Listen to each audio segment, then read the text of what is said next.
When the neighbor's son caught me sunbathing in my backyard, I thought it was just a fleeting, awkward moment. But what followed tested my boundaries, my marriage, and my sense of self.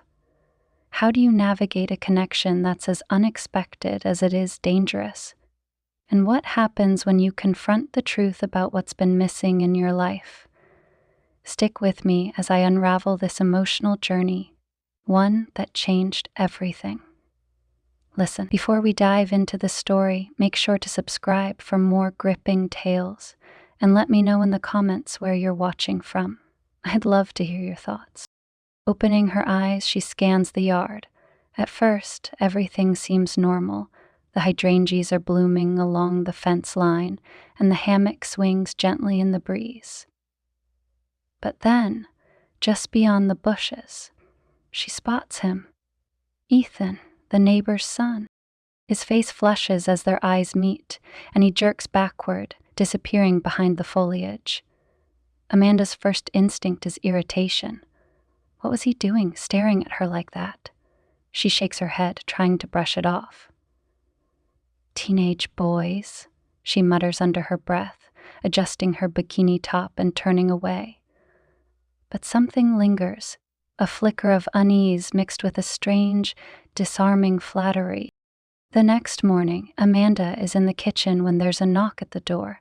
She sets down her coffee and opens it to find Ethan standing there, his hands jammed awkwardly into his pockets. "Hi, Mrs. Nolan," he says, his voice a mix of confidence and nerves. I wanted to apologize for yesterday." "Hmm? You have to forgive me, Michael." Amanda arches a brow, folding her arms across her chest. "Yesterday?" He hesitates, his cheeks turning an even deeper shade of red.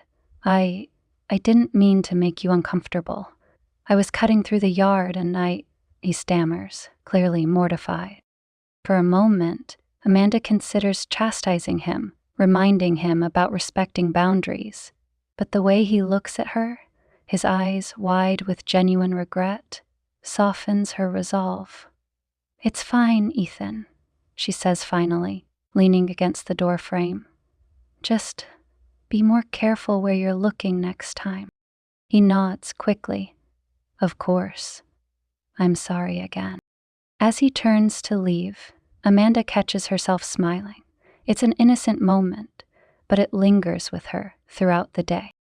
Over the next week, Ethan becomes a more frequent presence around the Nolan house. He offers to mow the lawn and helps Amanda with small chores, always cheerful and polite. She finds herself enjoying the company. It's refreshing to talk to someone who listens, really listens, something Paul hasn't done in years. One afternoon, as they work together to fix a broken garden trellis, Amanda asks, "So, how's school? Are you looking forward to graduation?"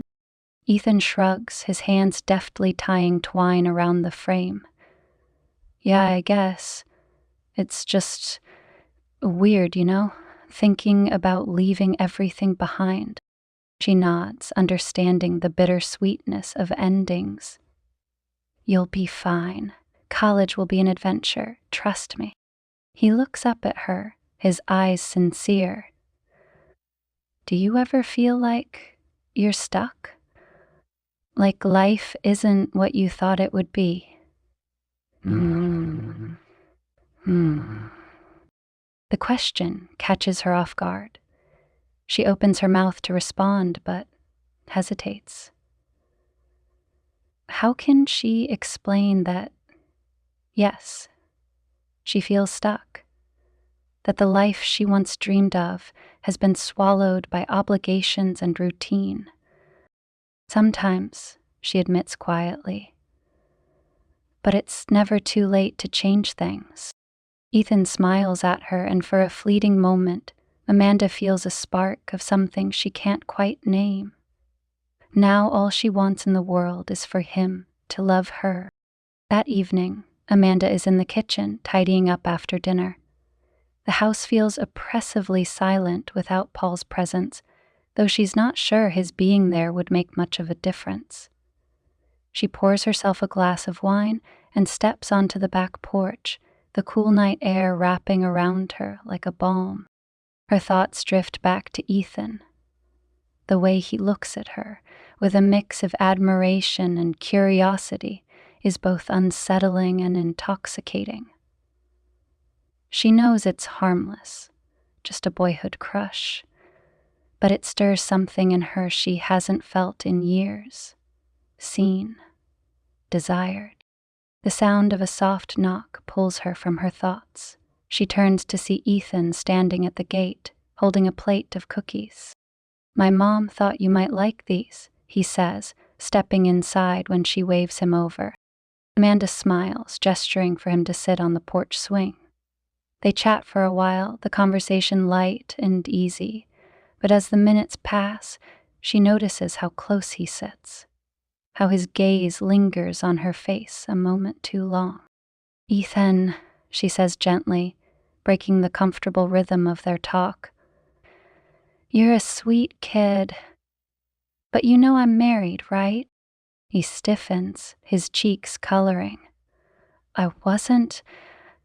I didn't mean." She holds up a hand, cutting him off. "I just want to make sure we're on the same page." He nods quickly, looking down at his hands. "Yeah, of course. I'm sorry." Amanda reaches out, placing a reassuring hand on his shoulder. "It's okay. Just be careful, okay?" Ethan looks up at her then, his eyes filled with something she can't quite decipher, something deeper than a crush. "You deserve to be happy," he says softly. The words hang in the air, and Amanda feels her heart skip. For a moment, she doesn't know what to say. She stands, breaking the spell. "Thanks for the cookies, Ethan. You should head home." He nods, standing as well. "Good night, Mrs. Nolan." As he walks away, Amanda leans against the porch railing, her thoughts a tangled web of emotions.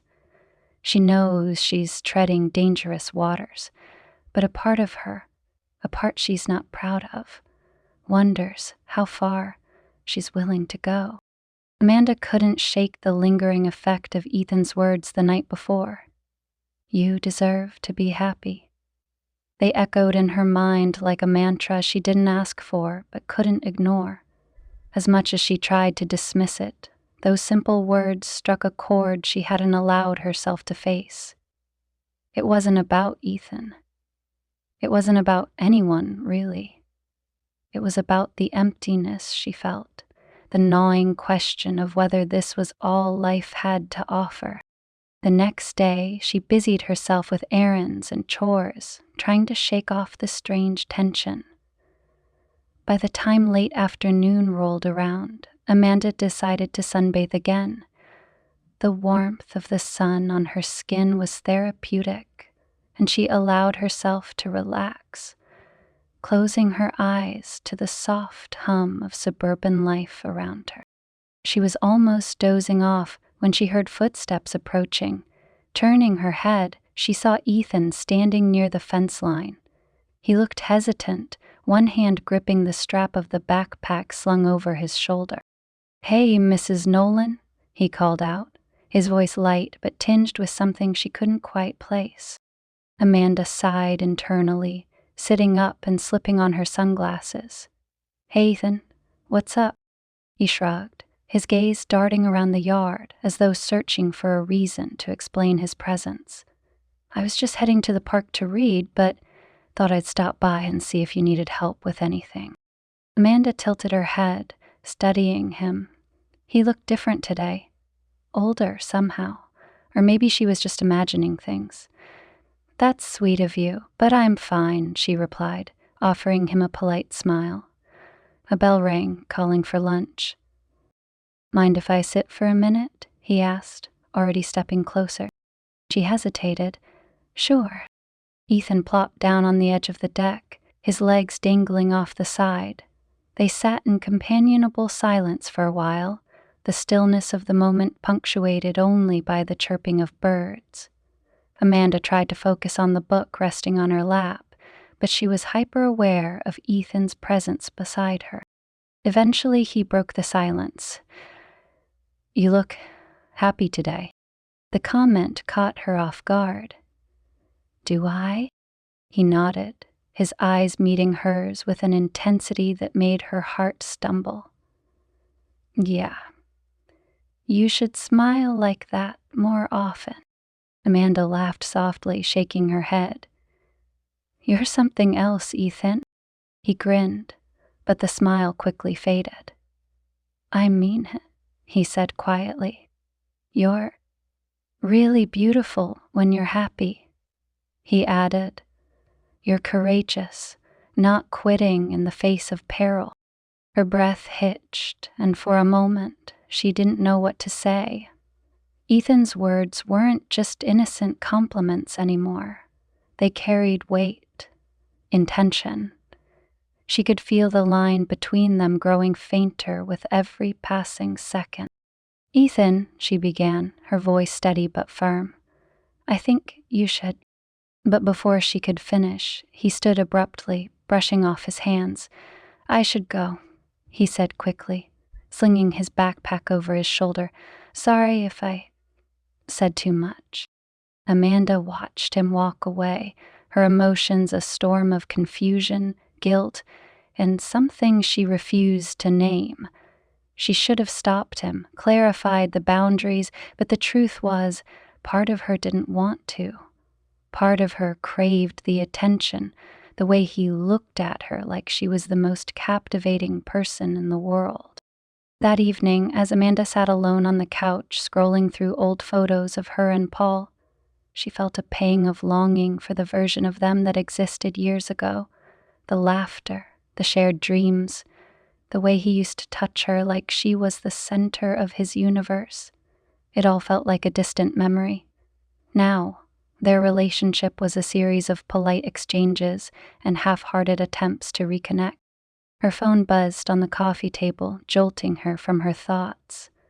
She picked it up to find a text from Ethan. "Ethan. Hey, sorry if I made things weird earlier. I just admire you, that's all." Amanda stared at the message, her thumb hovering over the keyboard. She should ignore it, delete it, set a clear boundary, but instead she found herself typing. "Amanda, it's okay. Just be careful, okay?" The 3 dots appeared, showing he was typing back. Her heart raced, and she hated herself for the way she felt, like a teenager waiting for a crush to text her. "Ethan, I will. Good night, Mrs. Nolan." She sighed, setting the phone down. "What are you doing, Amanda?" she whispered to herself. This had to stop. The following day, Amanda resolved to put distance between herself and Ethan. She threw herself into work, ran errands far from home, and even reached out to an old friend to grab coffee. By the time she returned home, she felt confident she was back in control. But as she pulled into the driveway, she noticed Ethan sitting on his front porch, a book open on his lap. He looked up as her car approached, and their eyes met. Amanda quickly averted her gaze, pretending not to notice him. As she stepped out of the car, Ethan called out, "Hey, Mrs. Nolan, need a hand with those bags?" She hesitated, then forced a smile. "No, I've got it, thanks."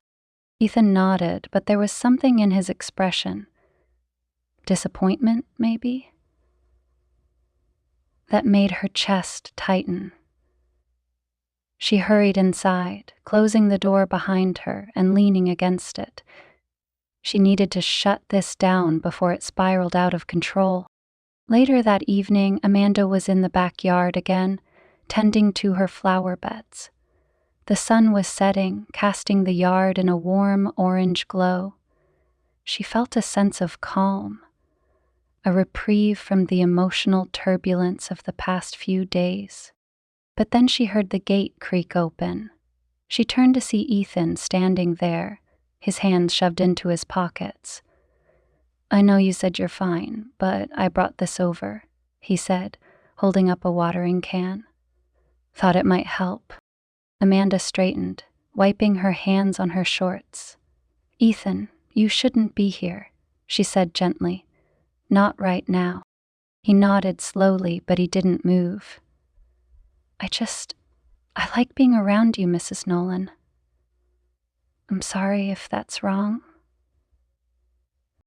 Her chest tightened, and for a moment, she didn't know what to say. Ethan, you're a good kid. But I'm not a kid, he interrupted, his voice firm but not unkind. And I know you're not happy. I can see it. Amanda's throat tightened. That doesn't mean this is okay, she said, her voice breaking slightly. You need to go. Please. Ethan held her gaze for a moment, his expression conflicted. Then he nodded, setting the watering can down and stepping back. I'm sorry, he murmured before disappearing through the gate. Hi.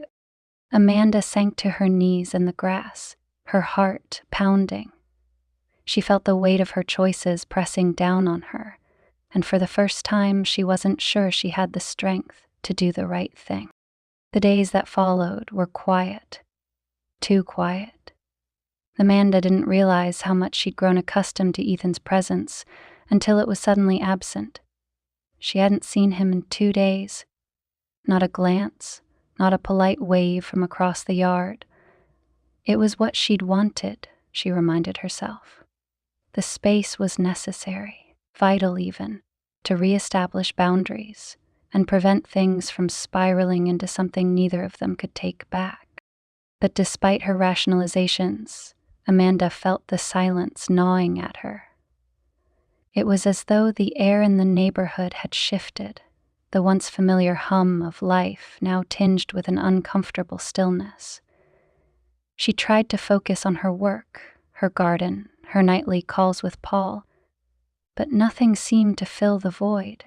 One afternoon, as Amanda stood at the kitchen sink rinsing vegetables for dinner, she caught sight of Ethan through the window. He was walking across his yard with a group of friends, laughing and carefree. The sight filled her with a strange mix of relief and jealousy.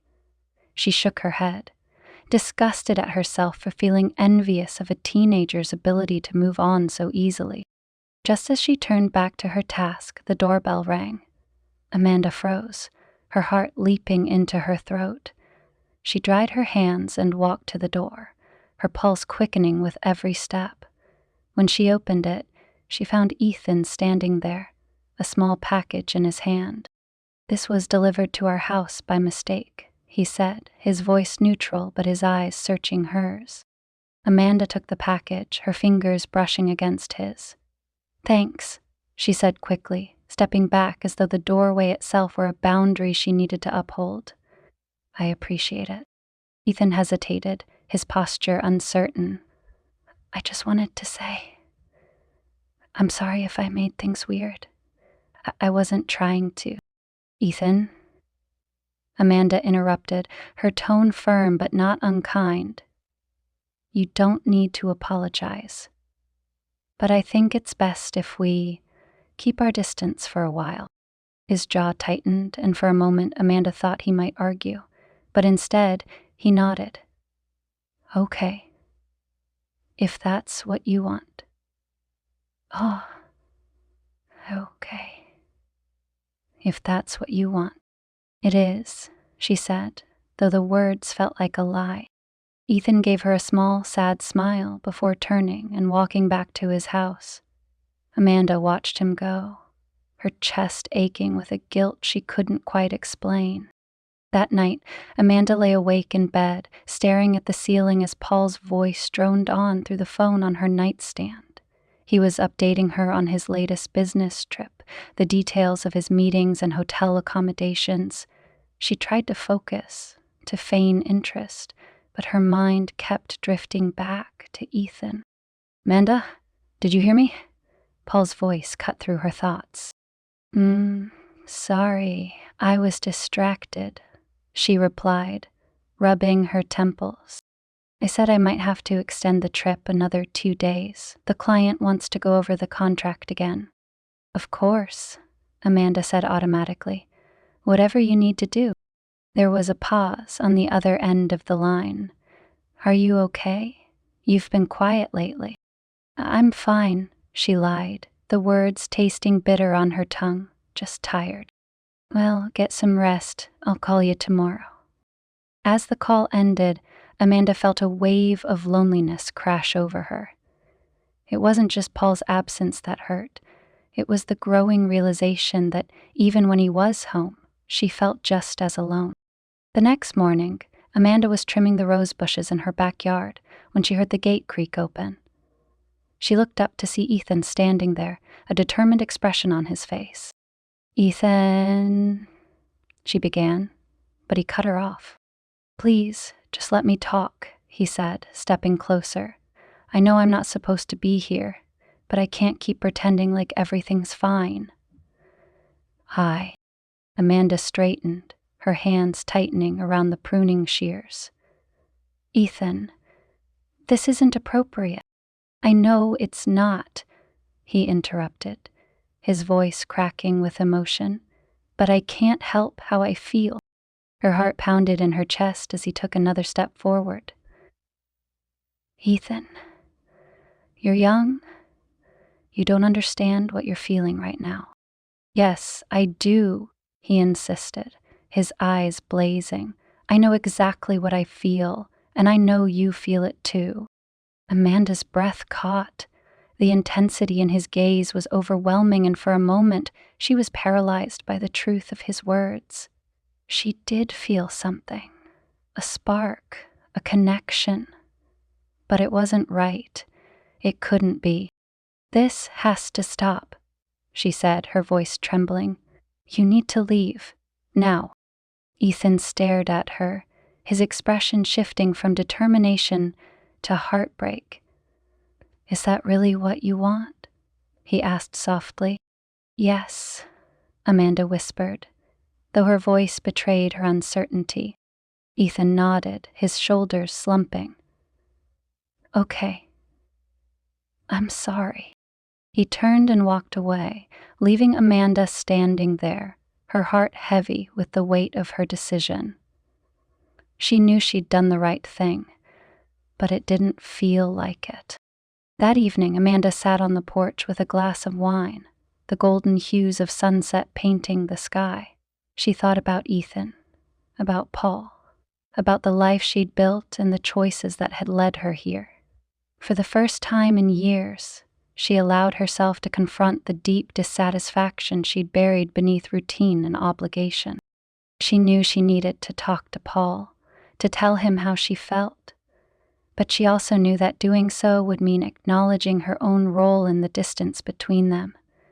It was a daunting prospect, but one she could no longer avoid.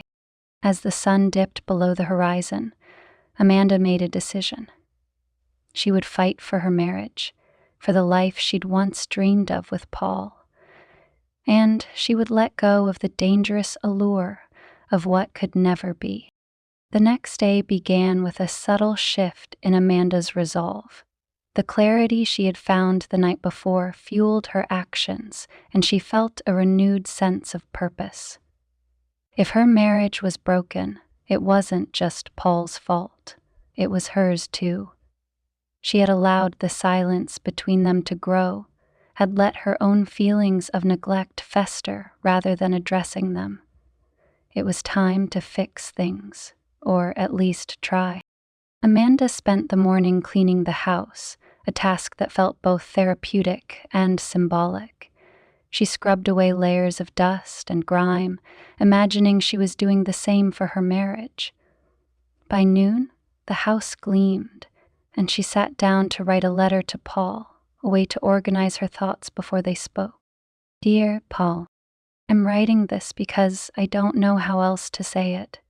Things haven't been right between us for a long time, and I can't keep pretending they are. I know we both bear responsibility for where we are now, but I need to be honest about how I feel. I miss us, Paul. I miss the way we used to laugh, the way you used to look at me like I was the only person in the world. I want to get back to that, but we can't if we don't talk, really talk, about what's gone wrong and how to fix it. I love you, and I believe we can get through this if we're both willing to try. Amanda. Satisfied, Amanda folded the letter and set it aside, planning to give it to Paul when he returned from his trip. For the first time in weeks, she felt a glimmer of hope. That evening, Amanda decided to take a walk. The air was crisp, the faint scent of freshly cut grass lingering as she strolled through the neighborhood. She found herself passing by Ethan's house and hesitated. The porch light was on, and she could see him inside through the window, sitting at the kitchen table with his parents. A pang of guilt twisted in her chest. She knew Ethan's feelings were genuine, but they were also misplaced. What he felt for her wasn't love. It was infatuation, born from admiration and proximity. She hoped her rejection hadn't hurt him too deeply, and that, in time, he would look back on this as a learning experience. Amanda turned away, continuing down the street, her thoughts swirling.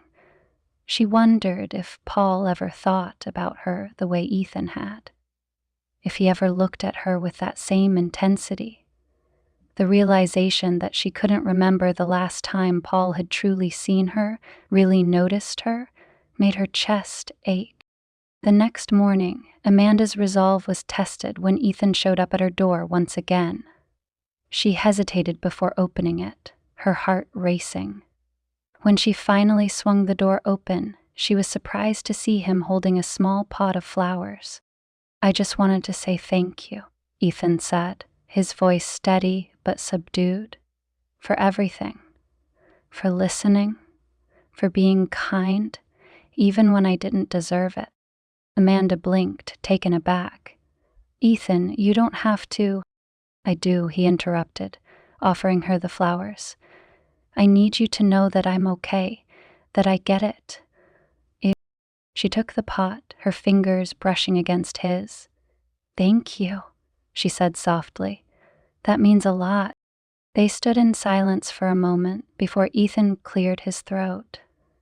"I'm sorry for everything. I didn't mean to make things hard for you." "You didn't," Amanda assured him. "I hope you know that. And I hope you find someone who makes you really happy." Ethan smiled, a genuine, bittersweet smile. "I hope you do too." With that, he turned and walked away, leaving Amanda standing in the doorway with the flowers cradled in her hands. She watched him go, a strange mix of relief and sadness washing over her. It felt like an ending, but also a beginning, a chance for both of them to move forward. Later that evening, Paul called, his voice weary from another long day of meetings. Amanda listened as he vented about the client, his words tumbling out in a steady stream of frustration. When he finally paused, she seized the moment. "Oh," she said, her voice soft but firm. "We need to talk when you get home." The line went silent for a moment. "About what?" he asked cautiously. "About us," she replied. "About where we're going. I think we've been ignoring some things for too long." Another pause, then Paul sighed. "You're right. We do need to talk." Relief flooded Amanda's chest.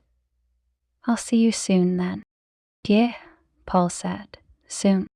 When Paul returned home a few days later, Amanda greeted him at the door with a mixture of apprehension and determination.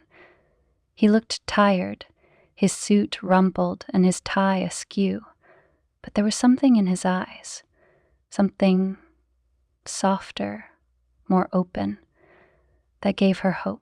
They sat on the couch and Amanda handed him the letter. Paul read it silently, his brow furrowed. When he finished, he set the paper aside and looked at her. "I didn't know you felt this way," he said quietly.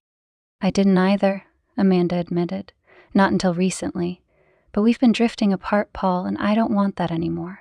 I want us to be better. Paul nodded, his expression thoughtful. I do too. I've been so focused on work, on providing, that I didn't realize how much I was neglecting you. I'm sorry, Amanda. Tears pricked her eyes, and she reached out, taking his hand.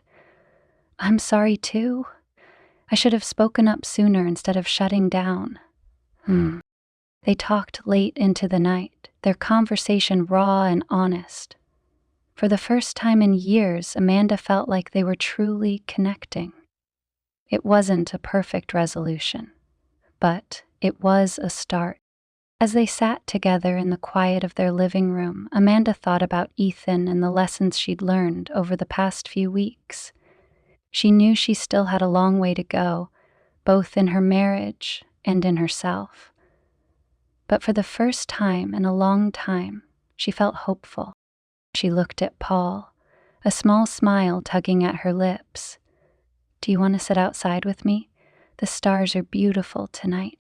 Paul nodded, standing and following her to the porch. As they sat together under the vast expanse of sky, Amanda felt a sense of peace settle over her. The road ahead wouldn't be easy, but she was ready to walk it, with Paul by her side. The morning after their long conversation, Amanda woke to the sound of Paul moving around in the kitchen. The faint aroma of coffee and bacon drifted upstairs, coaxing her out of bed. As she descended the stairs, she saw him standing at the stove, flipping pancakes, a sight that felt both foreign and comforting. You're cooking? She asked, a playful smirk tugging at her lips as she leaned against the doorframe. Paul glanced over his shoulder, his expression softening when he saw her. Don't look so shocked. I can handle a spatula every now and then. Amanda chuckled, stepping closer. I'll believe it when I taste it. Fair enough, he replied, sliding a pancake onto a plate and setting it on the counter. But don't judge me too harshly. She picked up the plate and sat at the island, watching him as he worked. It struck her how much she'd missed these small moments, the quiet intimacy of simply being in the same space. For years, their mornings had been rushed and distant, each of them too preoccupied with their own routines to notice the other. This is nice, she said softly, breaking the silence. Paul turned to her, a flicker of surprise in his eyes. Yeah, it is. They ate breakfast together, the conversation light but meaningful.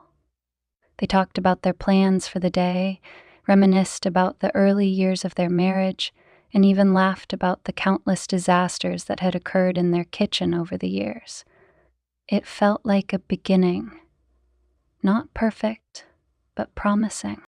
Later that day, Amanda decided to take a walk in the park. She needed time to reflect, to process everything that had happened over the past few weeks. The sun was warm on her skin as she strolled along the winding paths, her thoughts drifting to Ethan. She hadn't seen him since he'd brought her the flowers. The pot now sat on her kitchen windowsill, a quiet reminder of the brief but significant connection they'd shared. She hoped he was doing well, that he'd found a way to channel his feelings into something positive. As she rounded a bend in the path, she spotted Ethan sitting on a bench, a sketch pad resting on his knees. He was focused, his pencil moving in deliberate strokes across the paper. Amanda hesitated, unsure whether to approach him, but when he looked up and saw her, he smiled. Mrs. Nolan, he said, standing as she neared. Hi, Ethan, she replied, her voice gentle. I didn't expect to see you here. I come here to draw sometimes, he explained, gesturing to the sketch pad. It helps me think. Amanda nodded, glancing at the paper.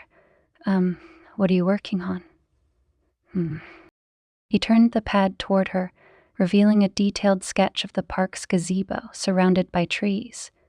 It was beautiful, the lines precise yet full of life. "This is amazing," she said, genuinely impressed. "You have real talent." Ethan shrugged, a faint blush creeping into his cheeks. "Thanks. It's just a hobby." They stood in comfortable silence for a moment before Ethan spoke again. "How are things? With your husband, I mean." Amanda smiled, a warmth spreading through her chest. "Better. We're talking more, working on things. It's not perfect, but it feels good to be trying." Ethan nodded, his expression thoughtful. "That's good. You deserve that." "Thank you," she said, her voice filled with sincerity. "And thank you for everything. You helped me realize some things I'd been avoiding." He smiled, but it was tinged with a hint of sadness. "I'm glad I could help, and I'm sorry if I made things harder for you." "You didn't," Amanda assured him. "You're a good person, Ethan. Don't forget that." They said their goodbyes, and as Amanda walked away, she felt a sense of closure. The chapter with Ethan was ending, and she was ready to focus on rebuilding her marriage and her sense of self. That evening, Amanda and Paul sat on the back porch, watching the sunset. The sky was painted in shades of pink and orange, the colors reflecting in the glass of wine Amanda held in her hand. "I've been thinking," Paul said, breaking the silence, "maybe I should cut back on these business trips, spend more time here, with you." Amanda turned to him, surprised. "Really? You love your work." "I do," he admitted, "but I love you more, and I don't want to keep taking us for granted." Her heart swelled, and she reached over, taking his hand in hers. "That means a lot, Paul. But I don't want you to give up something you care about just for me. We need to find a balance." He nodded, a smile tugging at his lips. "We'll figure it out. Together." Together? As the sun dipped below the horizon, Amanda felt a sense of peace she hadn't experienced in years. The road ahead wouldn't be easy, but for the first time in a long time, she felt confident that they could navigate it together. The next morning, Amanda woke to find Paul already up, sitting at the dining table with a cup of coffee and a notebook. He looked up when she entered, his expression thoughtful. "End note. I've been thinking about our next vacation," he said. "Something just for us. Maybe a cabin in the mountains or a beach house."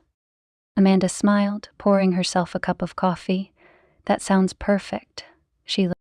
As they sat together, planning their trip and sharing ideas, Amanda felt a spark of the old magic they used to have. It wasn't all back, not yet, but it was a start.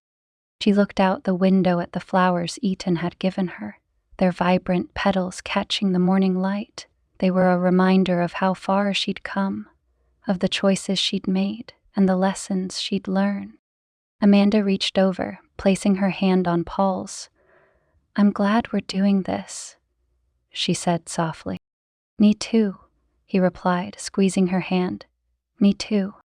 The following weeks brought a rhythm of change to Amanda and Paul's life. They fell into new habits, small but significant gestures that bridged the distance that had once felt insurmountable. Paul began leaving his laptop closed after dinner, choosing instead to sit with Amanda and talk about their day. Amanda, in turn, made an effort to reconnect with her own passions, rediscovering hobbies she had long since abandoned in the humdrum of daily life.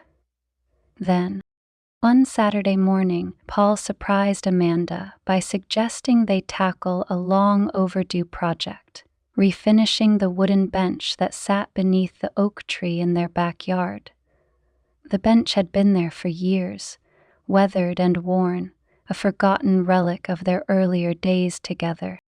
As they worked side by side, sanding, staining, laughing at their shared inexperience, it felt as though they were rebuilding more than just the bench. The easy banter, The occasional brush of hands and the shared sense of accomplishment reminded Amanda of why she'd fallen in love with Paul in the first place. When the bench was finally complete, gleaming with a rich mahogany finish, Paul stepped back and grinned. "Not bad for a couple of amateurs." Amanda laughed, wiping a smudge of stain from her cheek. "Not bad at all." He took her hand then, his expression softening. "I've missed this, Amanda. I've missed us." Her throat tightened, and she squeezed his hand. "Me too." One evening, as they sat on the newly refinished bench, Amanda broached a topic she had been hesitant to bring up. The sky was a canvas of stars, and the air was filled with the soft hum of crickets. "Paul," she began, her voice steady but quiet, "there's something I need to tell you." He turned to her, his brow furrowing slightly. "What is it?" Amanda took a deep breath, gathering her thoughts. "A few weeks ago, while you were away, I let myself get too close to someone." Paul's expression shifted, confusion giving way to concern. "What do you mean?" "It wasn't an affair," she said quickly, wanting to be clear. "But I allowed myself to entertain feelings that I shouldn't have. It was complicated." Paul was silent for a moment, his gaze searching hers. "Was it serious?" "No," Amanda said firmly. "It wasn't. But it made me realize how far we'd drifted apart.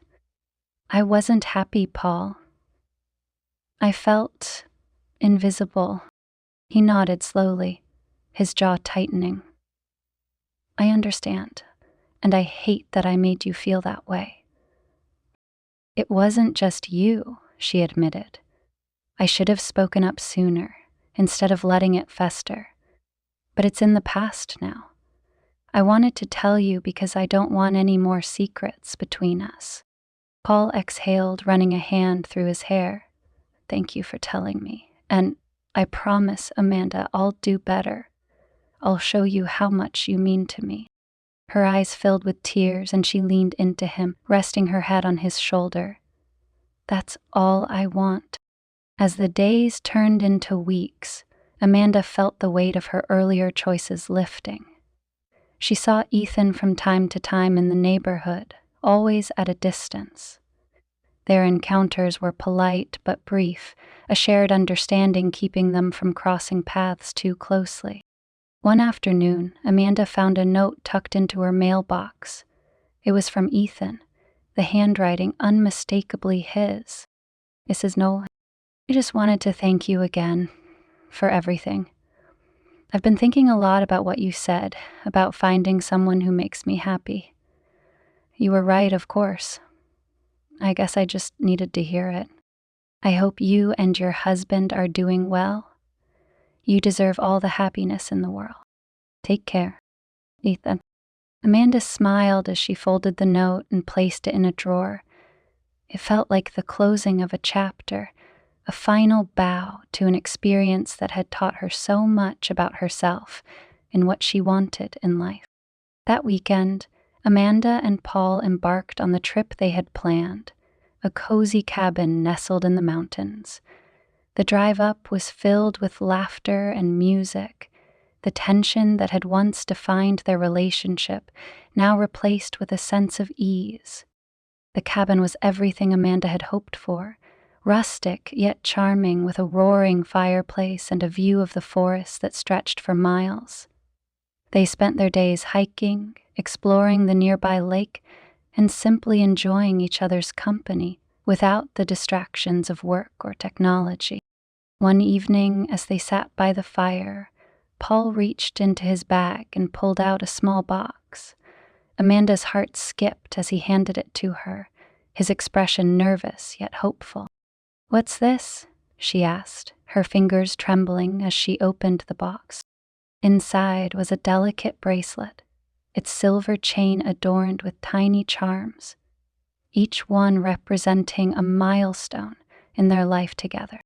It's a reminder, Paul said, his voice thick with emotion, of where we've been and where we're going. I want us to keep building this life together, Amanda. I want us to never stop trying. Tears spilled down her cheeks as she looked at him, her heart full. It's beautiful, she whispered. Thank you. Eh? Paul leaned forward, brushing a tear from her cheek. I love you, Amanda, more than anything. I love you too, she replied, her voice steady and sure. The trip marked a turning point for them. When they returned home, it felt like they were starting fresh, their relationship stronger and more connected than it had been in years. Amanda tended to the flowers on her windowsill, the vibrant blooms a reminder of growth and renewal. She thought about the journey she had been on, the mistakes, the lessons, the moments of clarity, and felt grateful for where it had led her. As she stepped back to admire her work, Paul wrapped his arms around her from behind, resting his chin on her shoulder. They look beautiful, he murmured. Too, Amanda agreed, leaning into him. We've done a lot of growing, haven't we? Paul chuckled softly. We have, and we're just getting started. Amanda smiled, her heart light. She didn't know what the future held, but for the first time in a long time, she felt ready to face it. Together.